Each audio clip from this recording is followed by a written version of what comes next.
Hi, everybody. Good evening. Thanks for having me. I really appreciate this opportunity to share a little bit of information about my favorite stuff with psychology and the disasters and the combination of information about what's going on with the brain and how that's affecting how we're really able to function these days. And the kinds of issues that we are experiencing are not really that unexpected when you have a sense of understanding how disasters usually play out and how COVID actually looks as a disaster. So I'm going to go ahead and jump right in. I wanted to start by sharing this graph with you all because it represents a known pattern that's been studied for years and years and years about how people respond to disasters. So this graph was created by SAMHSA, which is the Federal Substance Abuse and Mental Health Administration. And they looked at data from all of the big large-scale disasters over the last about 30 years. So the earthquake in Haiti and Hurricane Katrina and 9/11. And they found a pattern in terms of people's symptoms and experiences, like things like depression or anxiety. And they labeled these phases that we go through together. So we have the impact phase, we have the honeymoon and the heroic phase, and then the disillusionment phase, which is the hardest time usually when people are struggling with some of the symptoms. And then we have what's called the reconstruction phase as we move back to our baseline from wherever we were prior to the disaster happening.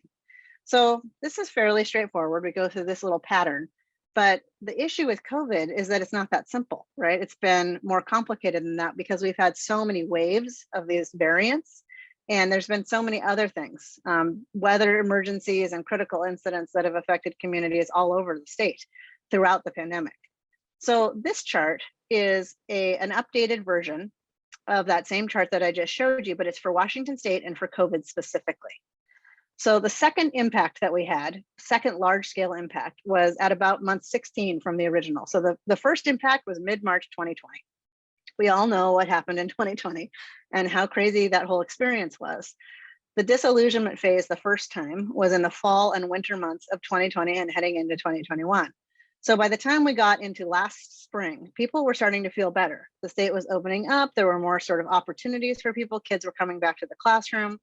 And heading into the summer months when the weather's nice and people got to do more things outside, people were feeling a lot better.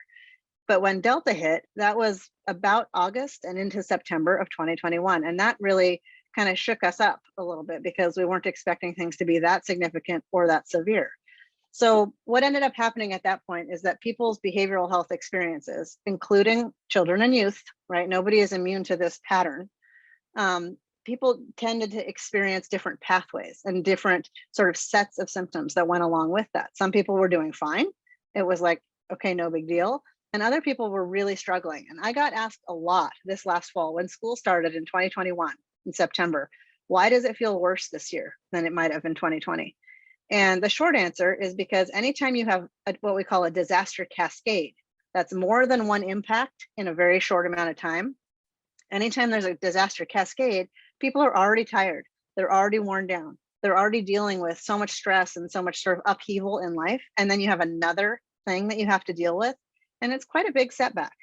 So disaster cascades tax resources. They make us feel a little bit worse. And when we headed into the fall quarter, the fall semester of 2021, people weren't coming in from summer break feeling refreshed. And we saw that a lot in terms of how it was playing out in the classroom with how students were experiencing the school year. So nevertheless, we carried on, and unfortunately, Omicron snuck up and we got a significant third impact that happened just over the last, I would say, 6 weeks or so, from December in through January of 2022. So as far as disaster cascades go, that's the third major impact in less than 2 years. And I mean, just by talking to people and seeing how folks are doing, you can get a clear sense that, there's a lot of struggle happening. Disaster cascades, here's the good part, right, is that they happen all over the world. We know how humans manage through them. And I can tell you with complete confidence that the most common outcome in any disaster cascade is resilience. The issue is that it takes longer to get there. And we want this thing in the rearview mirror already, and it's not done yet. So there's no specific end to COVID. It's not like this virus is ever going to end and go away, but we are going to have to transition our thinking from disaster response management to sort of long-term recovery and how to find vitality in terms of how we interact with each other and how how kids are doing in school, and getting along with each other, and socially how we're connecting with one another again. So there's a lot of work still to be done, but the good news is that the most common outcome that we usually have in a multi impact disaster cascade is still resilience at the end of the day. And I have no reason to think that it won't be the same for this as well. So what I wanted to share with you next was a variety of common behavioral health experiences that people across the age range have right now. I'll start with the emotional roller coaster. So this is the idea that you might get up in the morning and think, you know what, I've got it. It's going to be a great day. And before you get to your lunch on a Tuesday, it feels like the worst week you've had in quite some time. And those ups and downs that are all over the place. It might look like snapping back at somebody and responding very irritably, or having your children do that because they're just not regulating themselves emotionally. We are all struggling with that, and I'll explain why in just a second. The physical issues, the stress eating, the snacking, trouble sleeping, not being able to turn your brain off at night so it feels like it's just spinning and spinning and spinning, or your brain waking you up when you're not rested at 2 o'clock, 3 o'clock, or 4 o'clock in the morning. The cognitive issues, I have to just acknowledge how hard it is for all of our students, everywhere really in the world right now, to learn. How hard it is for students to learn and be focused on academics when their brains are struggling just to sort of make sense of what's happening around them. So it is very, very common for, again, people across the age spectrum to have trouble concentrating, have trouble focusing on things, not remembering details, getting really distracted really easily. And those memory problems are just kind of consistent for folks. On a behavioral spectrum, this is something that we usually see with disasters, no matter what kind they are. And it's two things. It's either acting out or acting in.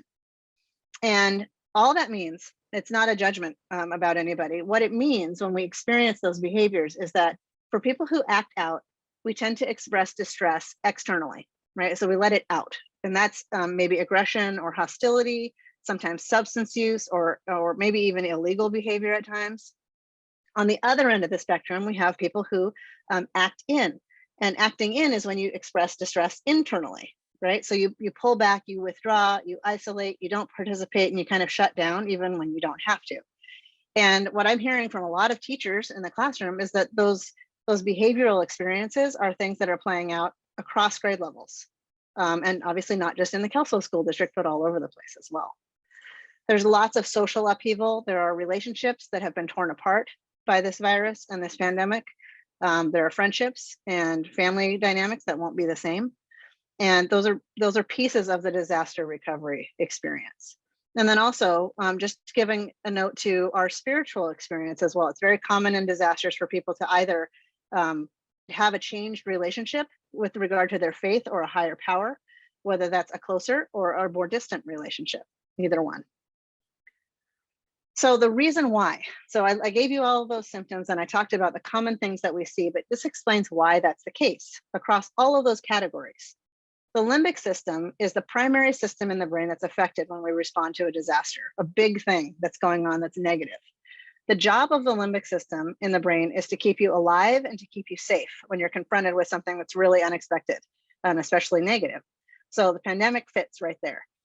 All of our limbic systems are highly activated. But the problem is that usually the brain does that because there's a bear coming out of the woods, or another driver is being crazy on the road, and your brain is trying to keep you safe. But for 2 years, and now heading into the 3rd year, what ends up happening is that the limbic system is exhausted. And so it's actually misperceiving information. And everybody's brain right now is more likely to perceive neutral information, whether that's a text message or another stranger, a friend that you've known for a long time, a colleague. Our brains are more likely to perceive things that are going on around us as being negative or threatening or hostile, even if they're not. Because we're so tuned into trying to stay safe that we really lose the ability to appropriately filter the information that we're getting. And think about how that's playing out at school, right? That means when someone might be acting out, our tendency to perceive that thing as being really, really negative or like a part of their character, and then react to it in a really negative way is much higher across the spectrum. The other piece that's going on kind of explains why we're struggling the way we are is that the prefrontal cortex is the most advanced part of the brain, but that's not the part that we need in a disaster. So it's there, but it's not really integrated. It's not really communicating, and it's not really part of what's going on. It's kind of just hanging out on the sidelines. And guess what? The prefrontal cortex is the part that we need to learn. We need that to pay attention. We need that to think about consequences. We need that to sort of really process the nuances and the details of the information that we're getting and make good decisions about things. So when the limbic system is not communicating well with the prefrontal cortex and vice versa, we get a lot of behavioral disruption that's happening. And the younger folks are, the harder that tends to be, because the full brain, including the prefrontal cortex, doesn't even finish developing really until people are around 20 years old. So it just makes the whole thing more challenging for kids that are trying to navigate school at the same time as being in this large scale disaster with everybody else. So I mentioned earlier that your brain's job in a disaster is to keep you alive and to keep you happy. Or, I'm sorry, alive and safe, not to keep you happy. These are the 4 things that we need to feel better about what's going on. And dopamine and serotonin, you might have heard of all or most of these before, but those 2 are neurotransmitters, and oxytocin and endorphins are hormones, basically. And I'm going to share with you this list. This list is on the top of the slide, an example of what it looks like when you don't have enough of those various things. And it's not meant to be a checklist, but I'm guessing almost everybody that's participating and listening here tonight can identify with something that's on that list. And when we think about things that we're seeing in other people, there's a lot of behaviors. There's a lot of impulsive, maybe reckless behaviors, or behaviors that we would consider out of character, that might be dangerous. There's more substance use. There might be reckless driving or speeding. There might be that aggression or maybe some illegal stuff happening. And part of that is about this intense desire to feel alive and to feel like physically, chemically good for a temporary time slot, but that's without consideration of the bigger long-term consequences that go with it. So people are doing things maybe to try and feel good in the moment, but usually those decisions are not going to be the best decisions for them and might have bigger issues later. So we want to try and think about how to feel good and how to get those chemicals going and help our brains and bodies, but to do it in a way that doesn't cause bigger long-term consequences. And the things on the bottom of this slide are examples of that. So if you look across the list, I mean, I think dark chocolate has to be one of my favorite things that's on there. I'm not a huge fan of spicy food, so I'll eat dark chocolate. But there's different things that you can do. There's different things you can eat. There's different ways you can engage with other people that are going to help. And the themes are related to movement and sensory stuff. So sight, touch, taste, smell, and sound. The more you can engage your senses, the more it helps your brain integrate and let all the parts communicate really well with each other so that you're able to make more effective decisions. You're able to feel a little bit better. You're able to regulate some of that emotional stuff that's going on because everything feels a little bit more even keel. So I'm gonna share with you some coping ideas in just a second. But anything that's sensory related is specifically helpful for anxiety. So what we want to try and encourage when we're managing through into year 3 here is what we call active coping. And active coping is when you take responsibility for doing things that you know are healthy that are going to make you feel better, basically. You do it on purpose, you do it intentionally. And let me tell you, if intentionally you want to eat 5 cookies, do it on purpose, right? Be in charge of the decision making that you're engaging in to try and make yourself feel better. That's a piece of this puzzle. So for anxiety, the sensory stuff is very, very helpful, and particularly temperature and touch. Human beings are very, very receptive to temperature and touch. And that's because there's a huge part of our brain that's not in the limbic system or the prefrontal cortex that's all sensory. It's a very basic part of our human brain. You can, if you're panicking and really anxious, you can put your fingers in a bowl full of ice water for about 20 seconds. You can put an orange in your freezer, again, if you're anxious, and pull it out when you're feeling really worried and worked up and try to peel the frozen orange. The scent of orange is really nice. If you're angry, don't get the frozen orange out of the freezer. It's a bad idea. It's a projectile. That's not a good coping mechanism, right? So use the right thing for the right issue when it comes up. You can take a hot or a cold shower. That's very activating for the body. And it helps you focus on what's happening right now rather than the things that's making you anxious. Anxiety is around what happened before or what hasn't happened yet. It's not about what's happening right now. So anything that's sensory makes your body focus on what's happening right now. You can fuzzy slippers, the sweatpants, whatever works for you, right? Find a playlist, make a playlist of good music that works for you. There's lots of apps. Headspace and Calm are two of my favorite. There are some that are free, there are some that aren't, but you can use apps to kind of regulate your breathing, do a little bit of mindfulness, that kind of thing. For exhaustion, I would want to indicate that one of the biggest issues we have right now is that people are having very, very dysregulated sleep in general. And that has huge consequences for everything that we do, right? The less sleep you get, the more disrupted sleep you get, the harder it is to regulate how you talk to other people, you know, how you're actually feeling. You have energy to participate in things. Everything gets affected by sleep. So really be mindful about not eating or drinking, I should say, caffeine after a certain point in the day.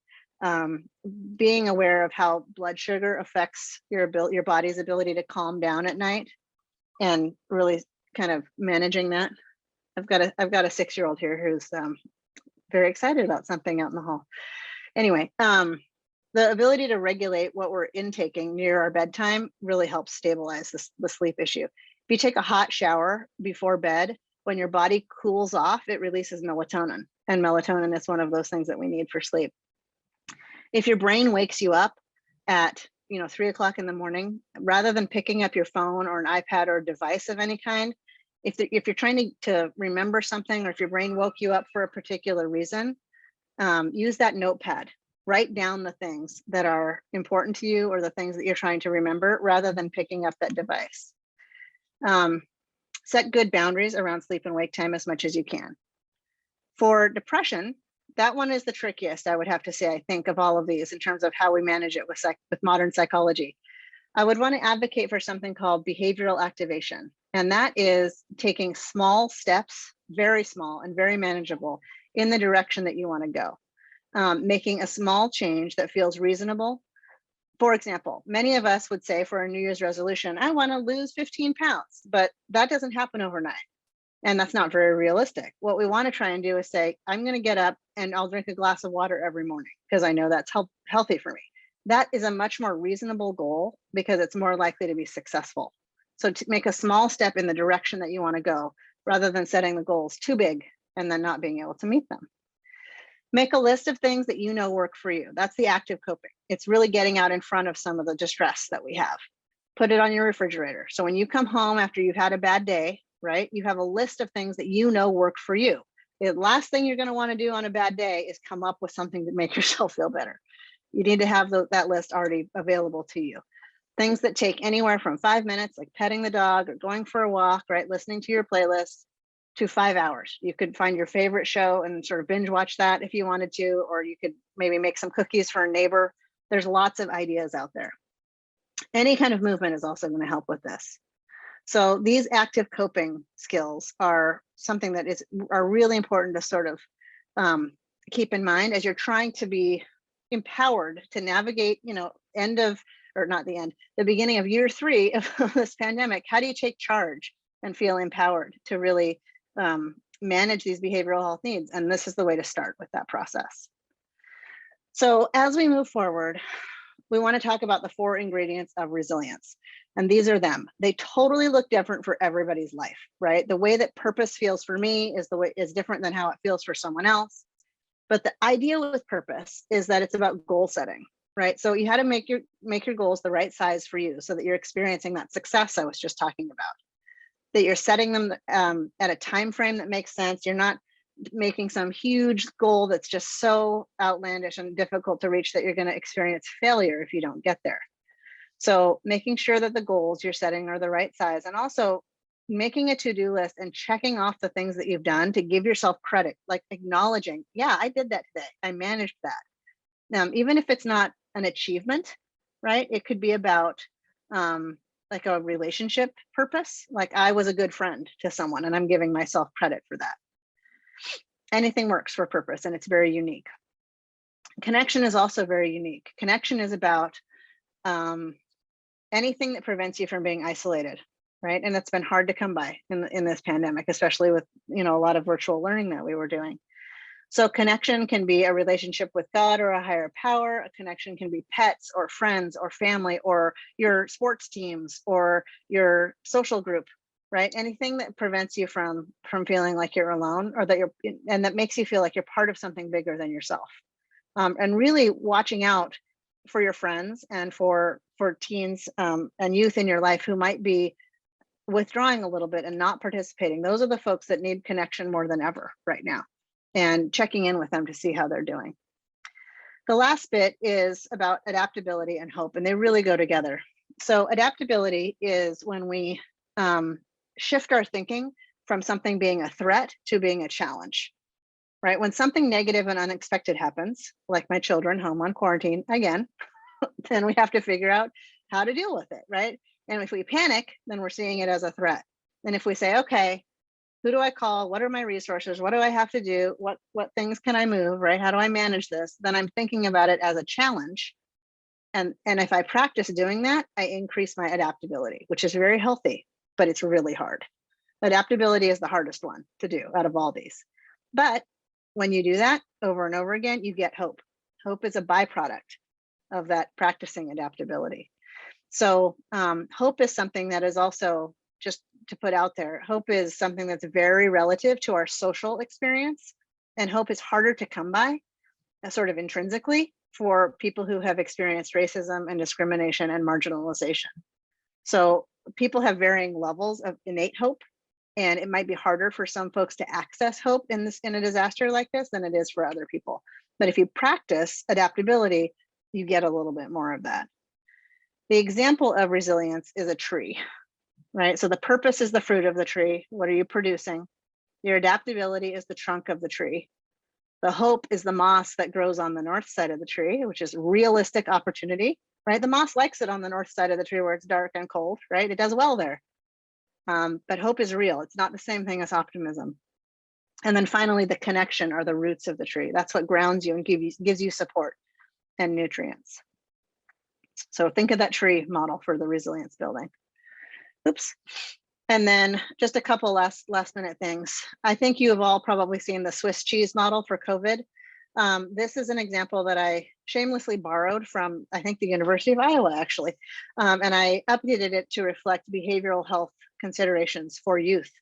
And these are the things, these are big ticket things that we need to focus on to try and get through this in support of youth and kids. Number one is those active coping skills. Number two is really being as consistent as we can. And that has been a huge challenge with so many rules and things changing this whole time, but we are all doing our best with that. So being as consistent and finding a routine as much as you can, even in the midst of the instability, that's a good goal. Getting access to professional services for behavioral health or medical care when it's needed. Don't be afraid to reach out. There are lots of resources out there and lots of options for sure. And then the last one is keeping kids connected, social connection and sports and activities and extracurriculars and all of those things. That's really an important piece of this puzzle too. Other things to keep in mind. I have spoken to a number of folks in your district, and I've been working with Superintendent Tack about how to emphasize, what is being done, and everybody's working to try and support the youth in the district. Absolutely, for sure. We're working on consistency and structure, boundaries, and setting expectations that are reasonable, allowing students to experience success. These are all part of the behavioral health formula that, that I know many teachers and many administrators are considering all over the state, for sure. Reaching out, check in with folks. It's always okay to ask. Somebody can always say fine and not really answer you, right? But asking someone, how are you really doing, right? Providing those behavioral health support trainings and really emphasizing, as was mentioned at the very beginning of this introduction, that behavioral health and mental health is something that's valued just as strongly as physical health, and continuing to talk about these needs as much as that's necessary. So the last takeaways from me before I turn it over to you all for some Q&A is that it's really important for our brains to take time before we respond. It gives your brain and your limbic system and your prefrontal cortex, all that stuff, your whole brain a chance to integrate and to form a good response that's healthy in consideration of consequences, right? Whether that's an email or a text message or another driver, right? Just take a breath in a moment before you respond. Be an athlete and not a hero. And this is a turn of phrase that I had heard in the pandemic last year. And I think it's a fascinating one. It's about the idea that heroes burn themselves out, right? Heroes that rush off to the rescue often don't do well in the end. And athletes have to take care of themselves in order to be successful. And what I'm asking tonight is that we all, focus on these ways of taking care of ourselves and each other as we move forward. Identify what works for you, right? That, it might not be what works for someone else. If you don't want to write in a journal, don't do a journal, right? There's different coping techniques that work for different people. Even though it's almost February, it's still winter, get outside, right? Get bundled up, go outside. That's really, really good for people to get that fresh air and just that different perspective and change of scene. Physical activity, really anything, moving regularly. You don't have to register for a triathlon or something, but moving around, active coping. And then keeping in mind too, that resilience is not, you don't get there and then you're done. It's not, you don't get a merit badge for resilience. It's a process and we're all working on it as we move through. But the more you try, the more resilience you're going to feel because you're going to be experiencing success as you go. So we have a lot of resources. Our team has been working hard this whole time on putting resources together for families and for students. And we have a behavioral health toolbox for families and what we call the Back to Classroom Think toolbox for teachers and coaches and caregivers. And I would really like to advocate checking those out because there's a ton of information in there that I don't have time to cover today. Everything is on our page. So